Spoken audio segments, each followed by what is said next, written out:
오늘 새벽 기도에 나오신 여러분들을 환영합니다.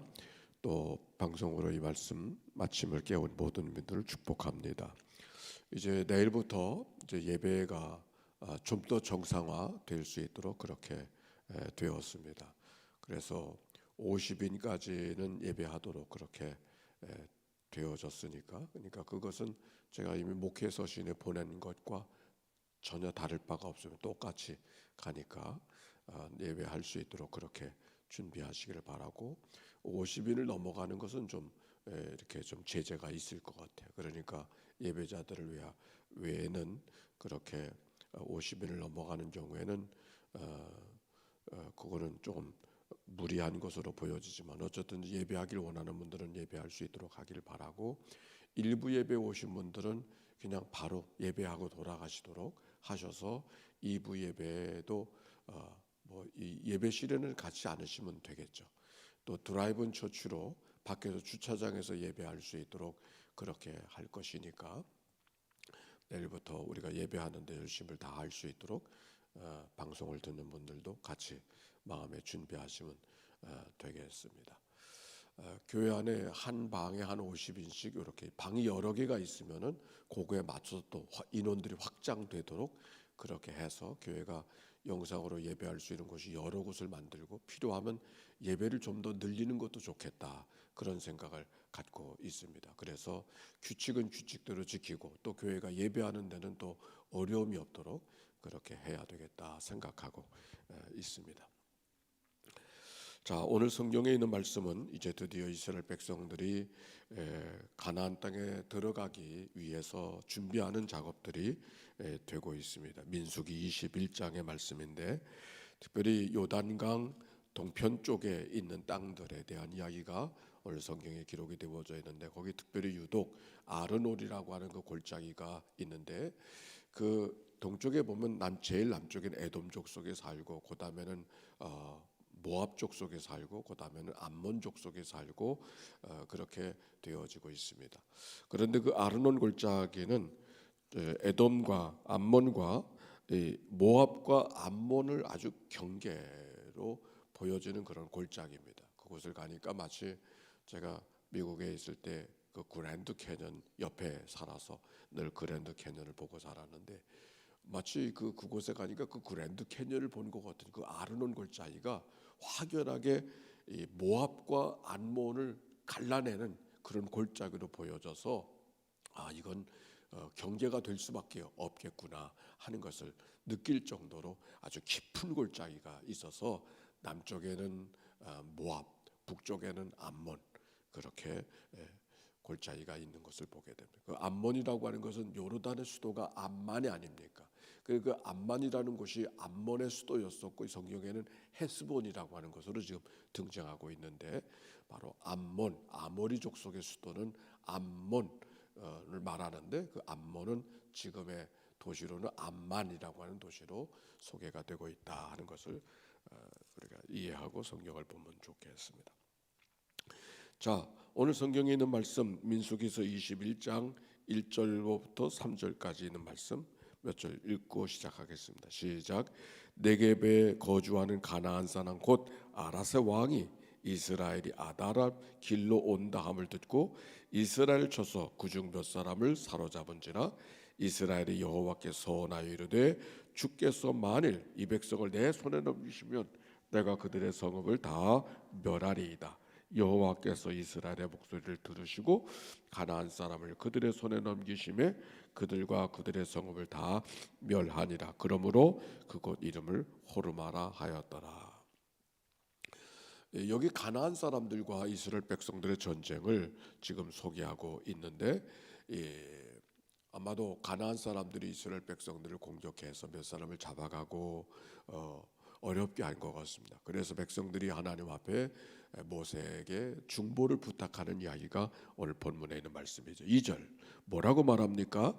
이스라엘이 여호와께 서원하여 이르되 주께서 만일 이 백성을 내 손에 넘기시면 내가 그들의 성읍을 다 멸하리이다. 주께서 이 백성을 내 손에 넘기시면, 즉 이 전쟁이 하나님의 손 안에 있음을 고백하는 말씀들이죠. 이전까지 어려움이 있었을 때 모세가 하나님 앞에 엎드렸는데 오늘 성경에는 모세가 먼저 엎드린 것이 아니라 백성이 모세를 향해 우리를 위해서 기도해 달라고 중보해 달라고 이제 기도할 줄 아는 그런 백성이 된 모습이 오늘 성경의 모습이죠. 그러면서 뭐라고 말하냐면 주께서 만일 이 백성을 우리들의 손에 넘기시면 이렇게 말씀하고 있습니다. 주께서 이 백성을 내 손에 넘기시면 전쟁은 하나님께 속한 것이라고 하는 것, 하나님이 도우시면 능히 이 일을 감당할 수 있을 거라는 믿음의 고백이 그들 가운데 있음을 알게 되는 것이죠. 그래서 과연 하나님께서 가나안 사람을 그들의 손에 넘기심에 그들과 그들의 성읍을 다 멸하니라. 다 멸한다. 그 이름을 뜻하여 호르마라 라고 하는, 다 멸한다. 이 다 멸한다고 하는 것은 전리품을 취하지 않았다는 말이고 온전히 전쟁을 하나님께 바쳤다, 그런 의미가 이 말씀 속에 담겨 있는 것입니다. 그런데 어떤 일이 벌어졌습니까? 기쁨도 잠시. 4절과 5절 같이 한번 읽어볼까요? 시작. 백성이 호르산으로 출발하여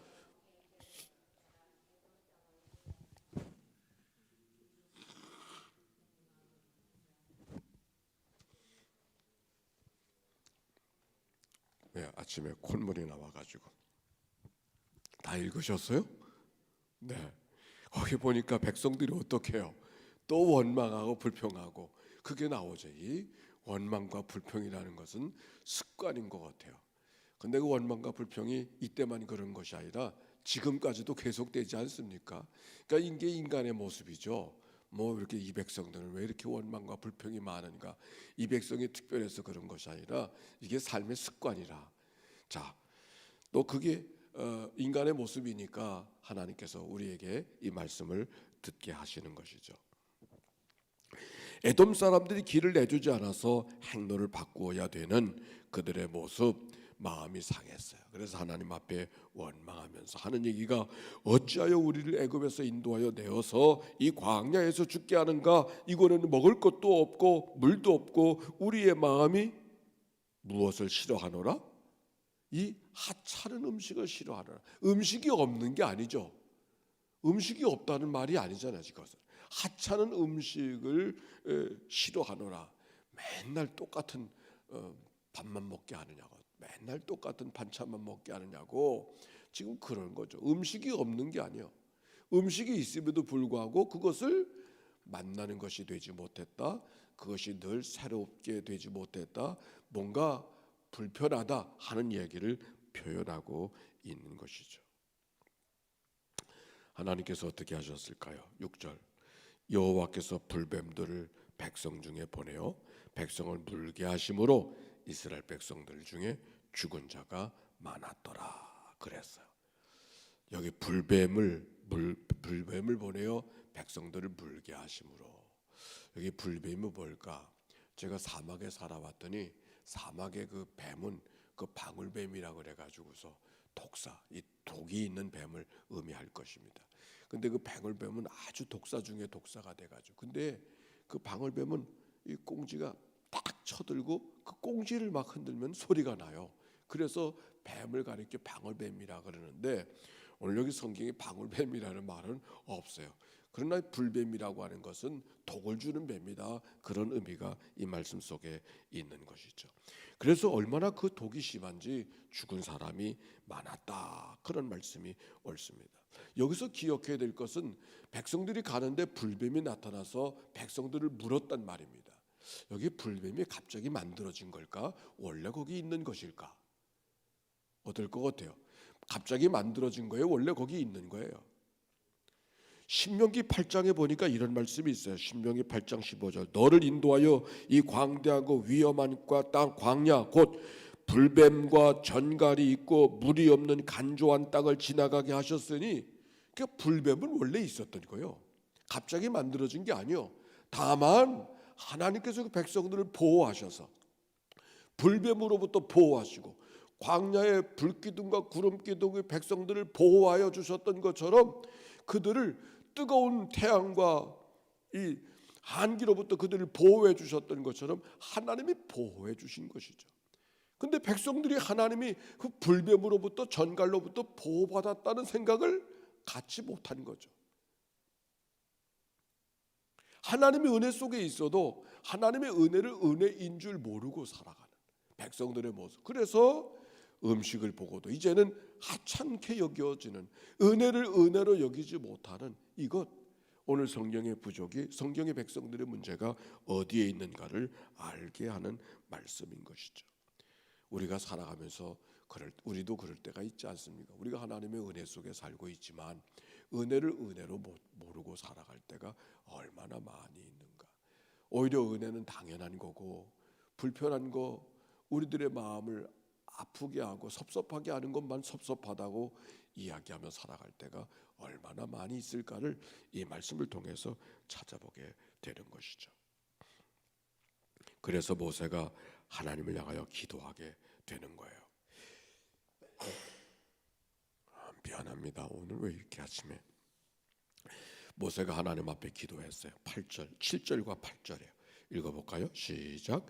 백성이 모세에게 이르러 바라되 우리가 여호와와 당신을 향하여 원망함으로 범죄하여 싸우니 여호와께 기도하여 이 뱀들을 우리에게서 떠나게 하소서. 모세가 백성을 위하여 기도하매 여호와께서 모세에게 이르시되 불뱀을 만들어 장대 위에 매달아라. 물린 자마다 그것을 보면 살리라. 모세가 놋뱀을 만들어 장대 위에 다니 뱀에게 물린 자가 놋뱀을 쳐다본즉 모두 살더라. 할렐루야. 여기 참 귀한 복음이 담겨 있는 것이죠. 백성들이 모세에게 말하되 여호와와 당신을 향하여 원망함으로 범죄하여 싸우니 여호와께 기도해서 우리를 위해서 중보해 달라고 부탁하는 이야기가 이 말씀 속에 기록이 되어져 있어요. 백성들이 모세에게 기도를 요청하는 이야기가 오늘 성경에 있는 이야기예요. 우리가 앞에도 봤지만은 무슨 문제가 있다고 하는 것이 중요한 것이 아니라 더 중요한 것은 문제를 붙들고 기도할 수 있다고 하는 게 얼마나 소중한가. 우리가 죄를 졌다고 하는 것이 문제가 아니라 죄 없는 자가 아무도 없으니까 죄를 붙들고 하나님 앞에 내가 죄인입니다, 하나님 앞에 나아가는 게 더 소중하다. 하나님이 우리 가운데 죄를 범하지 않을 것이라고는 하나님이 기대하지 않아요. 누구나 다 죄를 범할 거라고 하나님도 인정하셨어요. 그러므로 죄인이 됐다는 건 부끄러움이 아니죠. 오히려 죄를 붙들고 의인이네 생각하고 죄를 스스로 인정하지 아니하는 게 문제인 것이죠. 오늘 성경으로 돌아가면 그들이 이런 일로 저런 일로 불평하고 원망하는 거 인간에게 할 수 있다고 보는 거예요. 그런데 그것이 불평과 원망으로 끝나지 아니하고 어떻게 되기를 원하시는가? 기도하기를 원하시는 거예요. 하나님 앞에 구하기를 원하시는 거예요. 오늘 백성들이 적어도 문제 앞에서 기도할 줄 알았다고 하는 거 얼마나 소중한가. 그만큼이 성장한 것이에요. 문제를 붙들고 하나님 앞에 우리를 위해서 기도해 달라고, 우리를 위해서 중보해 달라고 지금 백성들이 모세에게 그렇게 청하는 거 아닙니까? 그랬더니 하나님께서 어떻게 말씀하셔요? 놋뱀을 만들어 장대 위에 높이 들라. 그래서 그것을 쳐다보는 자들마다 모두 고침받게 하겠다. 하나님의 방법으로 제시해 주는 거죠. 여기서 우리가 기억해야 될 것이 있어요. 우리는 이 말씀 속에 예수 그리스도의 십자가를 바라보게 되지 않습니까? 주님께서도 요한복음 3장 16장에 보면 하나님이 세상을 이처럼 사랑하사 독생자 주셨으니 누구든지 저를 믿는 자마다 멸망치 않고 영생을 얻게 하려 하심이라. 이 말씀은 복음 중에 복음의 말씀을 주셨는데 그 말씀 앞에 무슨 말씀이 있는가 하면 요한복음 3장 16절 14절 말씀에 이런 말씀이 있어요. 모세가 광야에서 뱀을 든 것 같이 인자도 들려하리니 그를 믿는 자마다 영생을 얻게 하려 하심이라 그랬어요. 하나님이 세상을 이처럼 사랑하사, 그 말씀은 바로 이 놋뱀의 사건을 통해서 주신 말씀이라는 것을 알게 하는 것이죠. 그런데 여기서 우리가 기억해야 될 것은 뱀을 물린 사람이 뱀을 보는 게 즐겁겠습니까? 무서웠겠습니까? 무서웠을 거 아니에요. 저도 뱀이 이렇게 무섭더라고요. 옛날 이 부평 가롤리에 살 때 논둑으로 가는 길을 신트리로 가는 길이라고 이야기하는데, 어느 날 논둑에 가는데 그 논둑의 좁은 간에 그 좁은 길 가운데 뱀이 꽈리를 들고 앉아 있는 거예요. 그걸 못 지나가 가지고서 멀리 돌아갔던 적이 기억이 납니다. 얼마나 무서웠는지 지금도 기억나요. 큰 뱀이 꽈리를 들고 거기 딱 논길에 딱 서서 있으니까 건너가면 될 텐데 어린 마음에 그걸 건너가질 못하고 그때 그 무서웠던 느낌이 늘 지금도 기억이, 이 말씀을 준비하면서 그것부터 생각이 나더라고. 뱀은 그렇게 즐거운 게 아니고 무서움을 주는 거 아닙니까? 근데 그걸 또 바라보래. 여기에 복음이 있는 것이죠. 우리에게 십자가는 빛나는 것이고 아름다운 것이고 향기로운 것이고 귀한 것이지만, 이 고대인들에게, 성경시대 사람들에게 십자가는 추악한 것이고 형벌이고 무서운 것이고 잔인한 것이고, 근데 그 잔인한 상징을 바라보라 말이지. 왜 그렇게 하셨을까?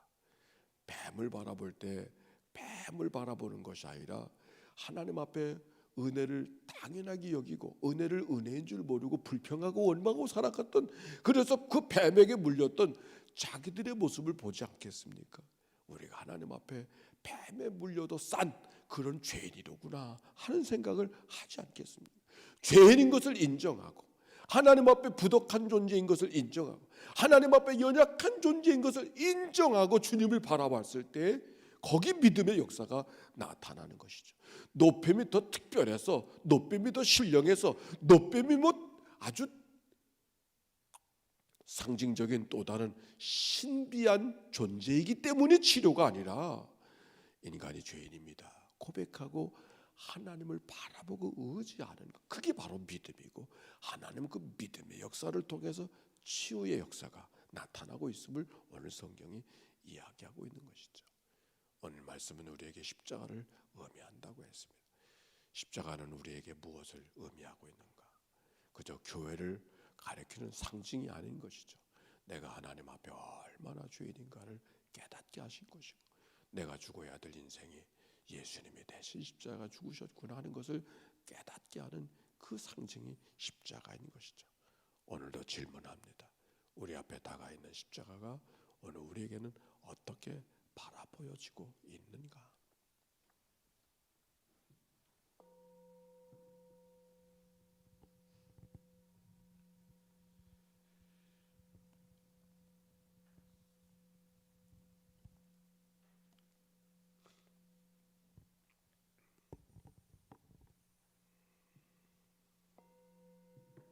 하나님, 그렇습니다. 뱀에 물려 두려움 속에 있었던 백성들에게 그 뱀을 바라보라고, 십자가가 어느덧 구원의 상징이 되어져서 그저 교회의 표시로만, 강단의 표시로만 바라보여지지 아니하도록 우리의 마음을 일으켜 주옵소서. 하나님의 아들 예수 그리스도 십자가에 죽으실 만큼 추악한 죄가, 흉악한 죄가 내 안에 있음을 고백하고 십자가의 은혜를 기억하며 살아가는 이날 되게 해주소서. 은혜가 없는 것이 아니라 널려진 하나님의 은혜, 아니 그 어떤 것보다도 귀한 은혜가 내 안에 있음을 기억하고 감사하고 찬양하며 살아가는 저희들 되게 해 주옵소서. 십자가를 외면하면 이런 일도 저런 일도 불편하게 짝이 없고, 십자가를 외면하면 섭섭한 것뿐이지만 그 섭섭할 때, 원망할 때, 불평이 다가올 때 십자가를 바라보고 모든 원망과 불평과 섭섭함들을 누르고 꺾어내고 주님을 향하여 은혜에 대해서 반응할 줄 아는 믿음의 삶이 되도록 이끌어 주옵소서. 드려진 예물을 축복하시고 예물 속에 담겨지는 마음, 기도하는 마음을 연락하여 주소서. 모세의 기도를 들으신 하나님, 여종의 기도를 들으시옵시고 하나님의 복된 일을 경험하는 이 한날 되게 하옵소서. 하나님, 내일부터 예배가 회복되기를 원합니다. 우리가 하나님 앞에 예배하기를 열심을 다할 수 있도록 하게 하시옵시고, 우리가 늘 하나님 앞에 널려져 있는 하나님의 은혜 앞에 찬송하고 감사하며 반응할 줄 아는 믿음의 삶이 되도록 이끌어 주옵소서. 오늘 하나님 앞에 나와 기도하는 주의 백성들, 단잠을 깨워 기도하는 주의 백성들 있는 자리마다 하늘문을 열어놓으시옵시고 신령한 은혜로 땅에 기름진 것으로 축복하여 주옵소서. 모든 것을 주께 의탁하오며 그리스도 예수님의 이름으로 기도하옵나이다. 아멘. 이제 성부, 성부자, 성령 삼일체 하나님의 크신 은혜와 사랑과 역사가 이제와 같이 영원히 함께해 주시기를 축원하옵나이다. 아멘.